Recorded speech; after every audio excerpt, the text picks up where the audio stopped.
Premier supplément de la garantie de la paix perpétuelle. Ce qui assure cette garantie n'est rien moins que cette grande artiste, la nature, dont le cours mécanique fait transparaître une finalité manifeste, tendant à ce que la discorde entre les hommes les conduise à la concorde, fût-ce contre leur gré. C'est pourquoi on l'appelle destin, en tant qu'elle nécessite, d'après les lois efficaces, une cause qui nous demeure inconnue. Par contre, on l'appelle providence, en considération de sa finalité dans le cours du monde, comme sagesse profonde d'une cause supérieure, orientée vers le but final du genre humain, qui prédétermine ce cours. Nous ne pouvons certes pas la reconnaître dans les œuvres de la nature, ni même la déduire de celle-ci. Nous pouvons et devons seulement, comme dans toute relation de la forme des choses à des fins, l'ajouter par la pensée, afin de nous faire un concept de sa possibilité, d'après l'analogie avec les opérations de l'art humain. Mais la représentation de leur rapport et de leur convenance avec la fin morale, que nous prescrit immédiatement la raison, est une idée qui est certes exaltée au point de vue théorique, mais dogmatique et bien fondée dans sa réalité au point de vue pratique. Eu égard par exemple au concept du devoir de paix perpétuelle, afin d'utiliser pour cela ce mécanisme de la nature.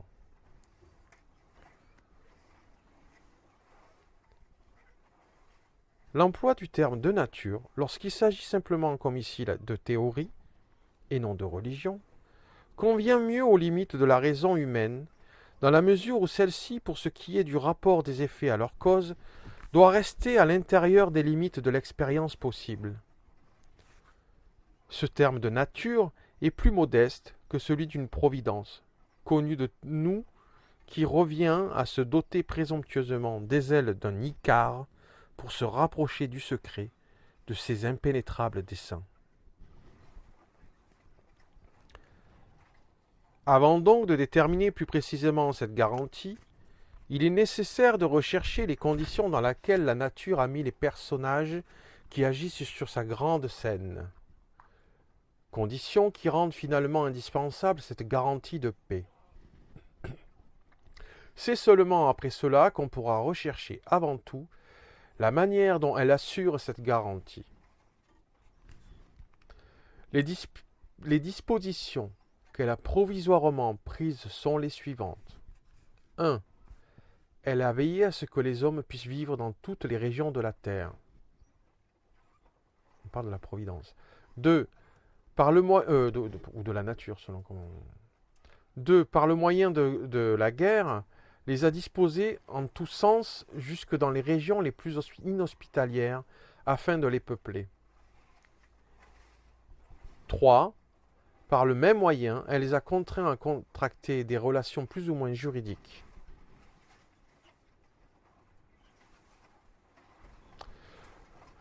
Le fait que pousse encore dans les déserts froids qui bordent l'océan glacial la mousse que la reine va déterrer sous la neige, pour servir lui-même de nourriture ou d'attelage à l'ostiaque et aux samoyèdes, ou encore le fait qu'on trouve le chameau dans le désert de sable salé, chameau qui semble pour ainsi dire avoir été créé pour les parcourir afin qu'ils ne restent pas inexploités, voilà qui est déjà digne d'admiration. Mais la fin se manifeste encore avec plus d'éclat lorsqu'on découvre qu'en plus des animaux à fourrure qui vivent sur la rive de l'océan glacial, les phoques, les morses et les baleines fournissent aux habitants de cette contrée leur viande pour se nourrir et leurs huiles pour faire du feu.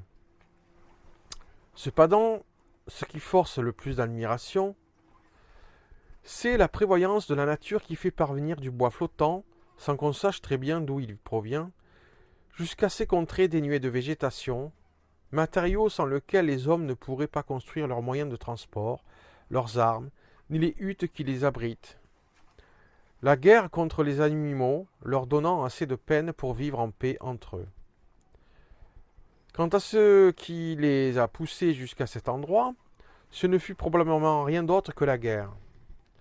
Mais le premier instrument de guerre parmi tous les animaux que l'homme a appris à dompter et à domestiquer durant le peuplement de la terre, c'est le cheval.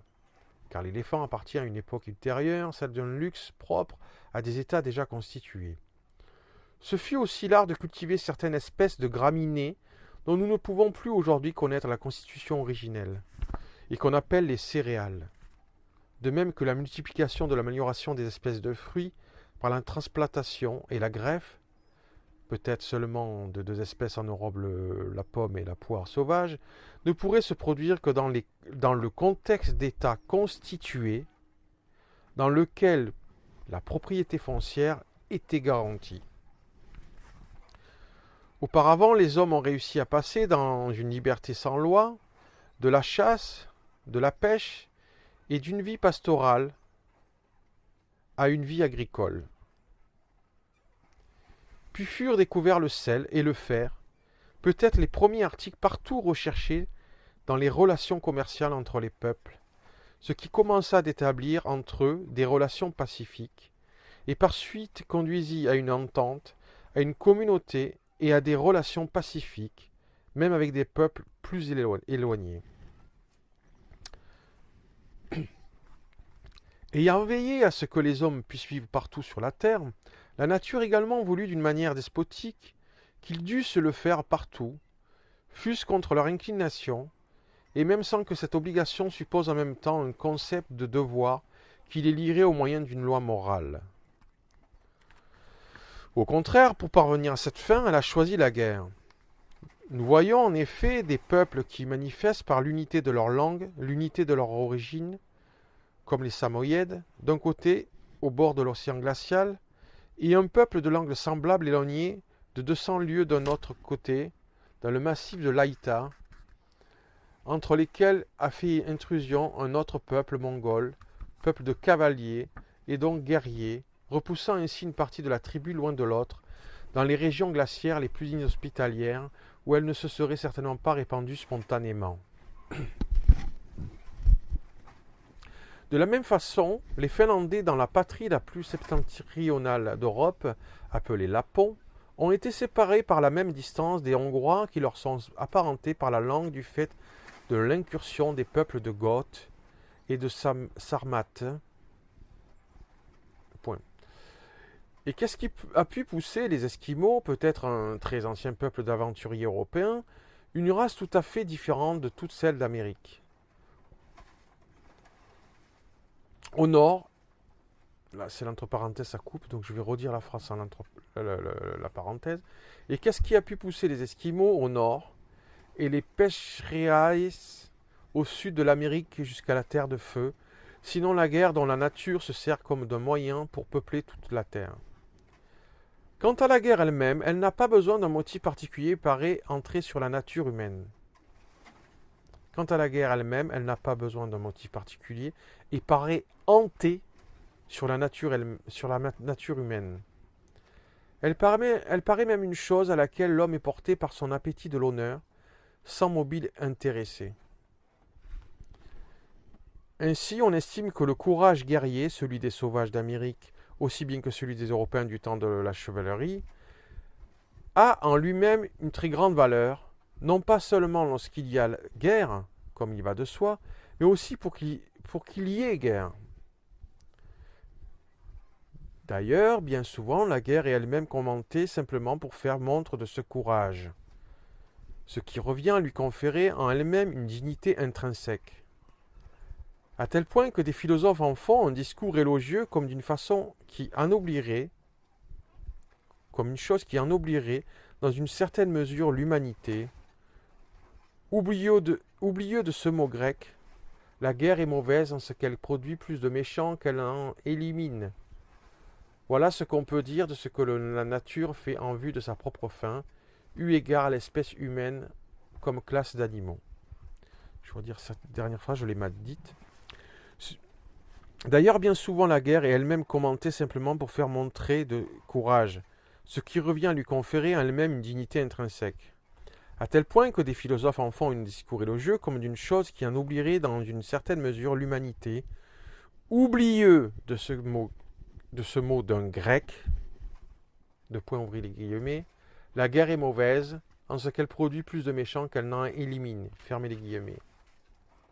Voilà ce qu'on peut dire de ce que la nature fait en vue de sa propre fin, eu égard à l'espèce humaine comme classe d'animaux.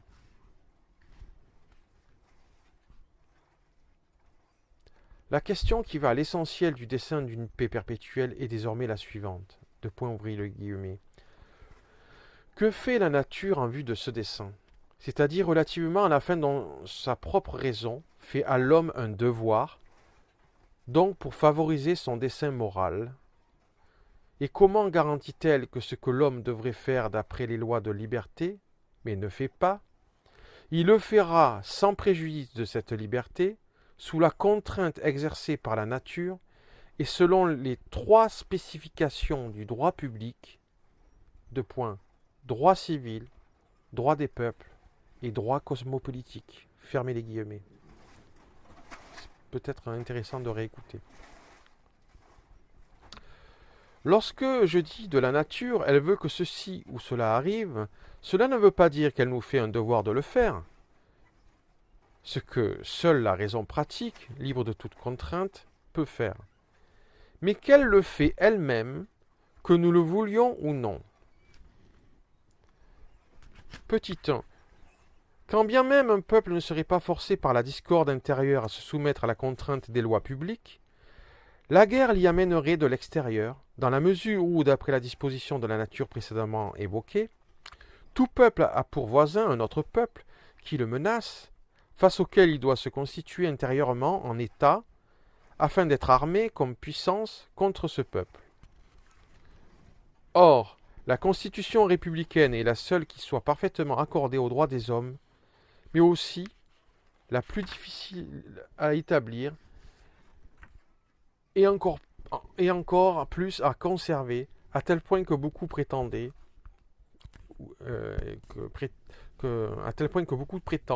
qu'il faudrait que ce fût un état d'ange, parce que les hommes ne seraient pas aptes, en raison de leur inclination égoïste, à une constitution d'une forme aussi sublime. Je vais redire ça, je l'ai mal dit, pardonnez-moi. Or, la Constitution républicaine est la seule qui soit parfaitement accordée aux droits des hommes, mais aussi la plus difficile à établir et plus encore à conserver, à tel point que beaucoup prétendent qu'il faudrait que ce fût un état d'ange, parce que les hommes ne seraient pas aptes, en raison de leur inclination égoïste, à une constitution d'une forme aussi sublime. Mais voilà que la nature vient au secours d'une volonté générale vénérée, fondée en raison, mais impuissante dans la pratique, et cela justement au moyen de ses inclinations égoïstes, de sorte que tout dépend d'une bonne organisation de l'État, que l'homme est toutefois en mesure de produire, qui soit telle que ses forces soient orientées les unes contre les autres, en sorte que l'action destructrice des unes soit retenue ou supprimée par une autre. Ainsi, le succès de la raison prend une tournure telle que ses forces ne semblent pas exister. Et l'homme, bien qu'il ne soit pas bon au sens moral, est néanmoins contraint de devenir un bon citoyen. Le problème de la fondation de l'État, aussi dur que soit à entendre, n'est pas insoluble. Et pour un peuple de démons, pourvu seulement qu'il soit doué d'intelligence, et s'énonce de la manière suivante. Deux points, ouvrez les guillemets. Ordonner un ensemble d'êtres raisonnables qui exige encore des lois, le corps, hein, pas encore. Donc un corps, comme un corps d'humain ou un corps d'animaux, pas encore E-N-C-O-R-E, mais corps C-O-R-P-S. Je redis la phrase. Le problème de la fonction de l'État, aussi dur que soit à entendre, n'est pas insoluble, mais pour un peuple de démons, pourvu seulement qu'il soit doué d'intelligence, et s'énonce de la manière suivante, ouvrez les guillemets, ordonner un ensemble d'êtres raisonnables qui exige encore des lois générales pour leur conservation, dont chacun cependant incline secrètement à s'accepter. Organiser leur constitution de telle sorte que, bien que leur intention privée s'oppose, elles sont néanmoins si bien réfrénées que le résultat dans leur comportement public soit le même que s'il n'avait pas de telle intention mauvaise. Fermez les guillemets. Je vais dire une troisième fois cette phrase parce qu'elle est importante pour le sujet du livre. Ordonner un ensemble d'êtres raisonnables qui exigent encore des lois générales pour leur conservation, dont chacun cependant s'incline secrètement à s'accepter, organiser leur constitution de telle sorte que, bien que leur intention privée s'oppose, elle soit néanmoins si bien réfrénée que le résultat, dans leur comportement public, soit le même que s'ils n'avaient pas de telle intention mauvaise. Un tel problème doit pouvoir se résoudre, car il n'y a pas de l'amélioration morale des hommes, mais seulement du mécanisme de la nature. Et la tâche est de savoir comment on peut l'appliquer à des hommes pour orienter l'antagonisme des intentions hostiles au sein d'un peuple, de telle sorte qu'ils doivent se contraindre mutuellement à se soumettre à des lois coercitives et instaurer ainsi l'état de paix, dans lequel force reste à la loi. C'est ce que font voir les États effectivement exigeants, encore très imparfaitement organisés, qui se rapprochent malgré tout beaucoup de ce que prescrit l'idée du droit en ce qui concerne le comportement extérieur, bien que le principe intérieur de la moralité n'en soit certainement pas la cause. Il ne faut d'ailleurs pas attendre de la moralité la bonne constitution de l'État, mais bientôt plutôt seulement de cette dernière, la bonne formation morale d'un peuple. Le mécanisme de la nature, avec ses inclinations égoïstes, qui agissent naturellement les unes contre les autres, même de façon extérieure, peut donc être utilisé par la raison comme un moyen pour faire place à sa propre fin, la règle de droit, et pour promouvoir et consolider cette dernière, de cette manière, pour autant qu'elle relève de l'État, la paix intérieure autant qu'extérieure. Voici donc de quoi il s'agit. 2 points. La nature veut irrésistiblement que le droit obtienne finalement l'autorité suprême. Et ce qu'on néglige alors de faire se fait pour finir tout seul, quoique avec beaucoup de désagréments. Ouvrez les guillemets. À trop vouloir piller le roseau, ils seront, et qui veut trop ne veut rien. Fermez les guillemets. Deuxième point. L'idée du droit des peuples suppose l'existence séparée de nombreux États voisins, indépendants les uns des autres. Et bien qu'un tel État soit déjà en lui-même un État de guerre, dès lors qu'une union fédérative de ces États ne prévient pas l'ouverture des hostilités, d'après l'idée de la raison, il est néanmoins préférable à leur fusion en une seule puissance par l'un d'entre eux qui supplanterait les autres et deviendrait une monarchie universelle. Parce que les lois, du fait d'une extension plus grande du gouvernement, perdent toujours plus de leur force et qu'un despotisme sans âme, après avoir exterminé les germes du bien, finit tout de même dans l'anarchie. C'est pourtant le désir de tout État ou de son souverain de s'installer dans un état de paix durable, de telle sorte qu'il puisse dominer le monde entier. Mais la nature en décide autrement. Elle se sert de 2 moyens pour empêcher les peuples de se mélanger et pour les séparer, à savoir la diversité des langues et des religions. Celle-ci s'accompagne certes du penchant à la haine mutuelle et sert de prétexte à la guerre, mais avec le développement de la culture et le rapprochement progressif entre les hommes, elle conduit à un accord croissant sur les principes et à une bonne intelligence dans la paix qui n'est pas obtenue et assurée, comme dans le despotisme, sur le cimetière de la liberté, par un affaiblissement des forces et par leur équilibre au sein de la rivalité la plus vive. 3e point.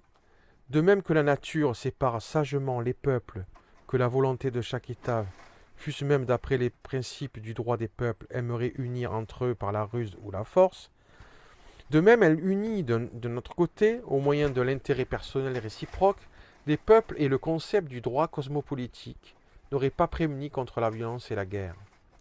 C'est l'esprit de commerce qui est incompatible avec la guerre et qui s'empare tôt ou tard de chaque peuple. Car comme parmi tous les pouvoirs moyens subordonnés au pouvoir de l'État, le pouvoir de l'argent semble devoir être le plus sûr. Les États, dont la moralité n'est certes pas précisément le mobile, se voient poussés à promouvoir la noble paix, et partout où la guerre menace d'éclater dans le monde, de la repousser par des médiations, comme s'ils étaient en état d'alliance permanente et sans fin. Car du fait de la nature même de la chose, les grandes coalitions en vue de la guerre ne peuvent se produire que rarement, et plus rarement encore réussir. La nature garantit de cette manière la paix perpétuelle par le mécanisme des inclinations naturelles elles-mêmes, avec une sûreté certes insuffisante pour prédire son avenir au point de vue théorique, mais qui suffit dans une intention pratique et fait un devoir de travailler à cette fin qui n'est pas purement chimérique.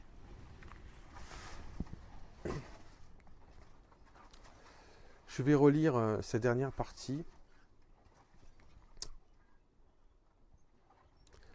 parce qu'il résume un petit peu sa pensée, on s'y rapproche. Et là, on a déjà lu plus de la moitié du bouquin. Bien sûr, je n'ai pas mis les notes, donc il y a beaucoup plus de pages avec les notes, mais je n'aurais pas lu les notes. Alors, je vais dire ces 4 dernières lignes. La nature garantit, pour bien faire comprendre l'idée de Kant, la nature garantit de cette manière la paix perpétuelle par le mécanisme des inclinations naturelles elles-mêmes, avec une sûreté, certes, insuffisante pour prédire son avenir au point de vue théorique, mais qui suffit dans une intention pratique et fait un devoir de travailler à cette fin qui n'est pas purement chimérique.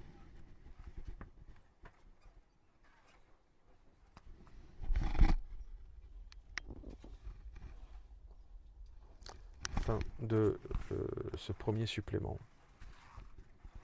Donc il est en train de dire que la nature, c'est un petit peu comme Hegel dans ses philosophies de l'histoire, il en parle aussi dans cette idée dans nombre de ses ouvrages. Mais malgré tout, dans ce assez long développement du premier supplément, après il y a le deuxième supplément et puis et l'appendice, donc on a lu pas mal du bouquin, mais quand même dans ces 4 dernières lignes, malgré qu'il laisse entendre que tout se fait comme de force, que la nature, ou par la providence, ou lui il parle de nature, pour les côtés négatifs il emploie le mot nature, il dit à un moment qu'il vaut mieux employer que providence. Bon. Mais dans ces 4 dernières lignes, il laisse entendre que les êtres humains, par rapport au bien, je vais dire ça, employer ce mot parce que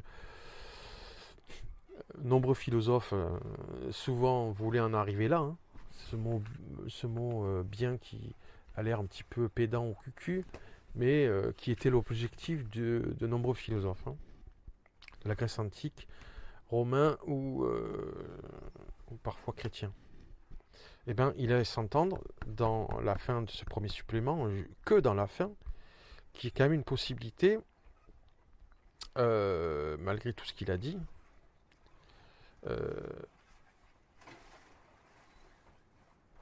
par une intention pratique, et